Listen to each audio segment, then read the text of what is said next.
इस वक्त हमारे साथ बातचीत के लिए समाजवादी पार्टी के लोकसभा सांसद नीरज मौर्य मौजूद है। सर, राहुल गांधी जिस किताब के साथ संसद भवन पहुंचे थे उस किताब पर अब बवाल छिड़ गया है। एक तरफ जो है पब्लिशर का बयान सामने आया जिसमें कहा गया है कि किताब अभी तक प्रकाशित नहीं हुई है।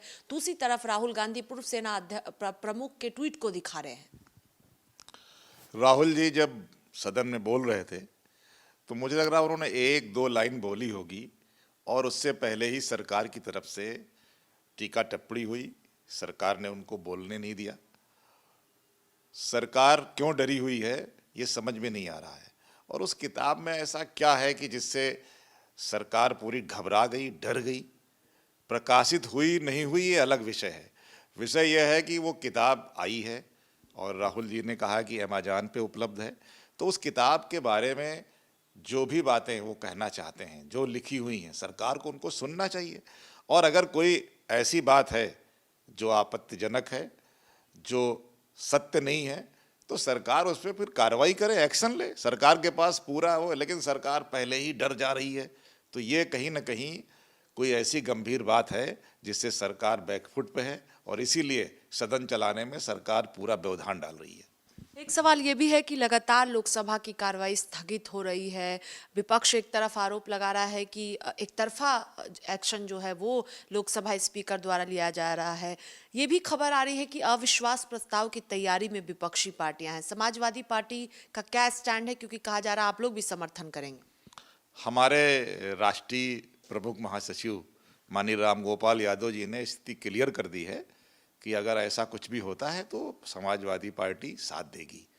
और जिस तरह से पूरे सत्र में, ये बजट का सत्र है, राष्ट्रपति महोदया ने आके अभिभाषण दिया तो अभिभाषण पे चर्चा होती, बजट पे चर्चा होती, लेकिन उसमें सरकार कतई गंभीर नहीं है। सरकार लगातार व्यवधान डाल के सदन को रोक रही है। और एक बहुत ही ऐसा एक समाचार आया, एक ऐसा घटनाक्रम हुआ कि जिसमें माननीय प्रधानमंत्री जी को संसद में आने पे खतरा बताया गया। ये तो बहुत ही गंभीर है। संसद के अंदर किसी भी सदस्य को और प्रधानमंत्री को खतरा कैसे हो सकता है? और अगर कोई बात थी तो माननीय प्रधानमंत्री जी को आके अपनी बात को रखना चाहिए था।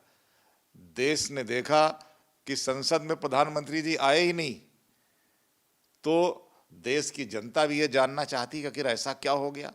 तो पूरा जो परिदृश्य है, क्योंकि 2027 में चुनाव होने वाले हैं उत्तर प्रदेश के, उससे पहले अभी 3-4 राज्यों में चुनाव हैं और भाजपा बुरी तरह से घबराई हुई है।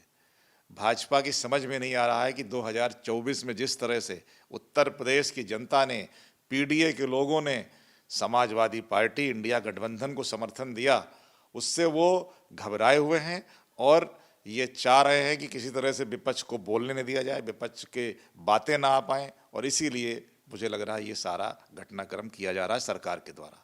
किरण रिजिजू संसदीय कार्य मंत्री हैं, उन्होंने उस दिन के वीडियो को भी पोस्ट किया है। दूसरी तरफ बीजेपी के महिला सांसदों ने लोकसभा स्पीकर को पत्र लिखा है, जो घटनाक्रम उस दिन जिसका जिक्र आप कर रहे हैं।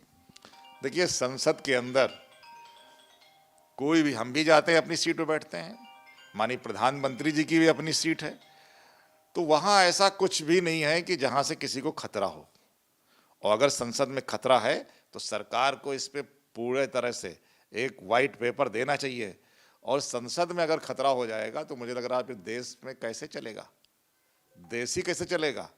इसलिए ये सब जो विपक्ष के सवाल हैं उनसे बचने के लिए मुझे लग रहा है एक बनाया गया है, एक कहानी बनाई गई है।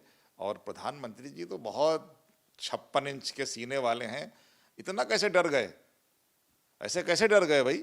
और प्रधानमंत्री उस सदन में, सदन के नेता हैं, सदन के नेता का सारे सांसद सम्मान करते हैं, सारे सांसद उनको सुनना चाह रहे थे, लेकिन वो नहीं आए क्योंकि वो विपक्ष के सवालों से बच रहे हैं। बहुत शुक्रिया बातचीत के लिए। देखिए, साफ तौर पर कहना है कि विपक्ष लगातार सवाल पूछ रहा है और यही वजह है कि भारतीय जनता पार्टी एनडीए नहीं चाहती कि सदन की कार्रवाई चले। कैमरा पर्सन सचिन के साथ स्वाति पाठक, भारत समाचार, दिल्ली।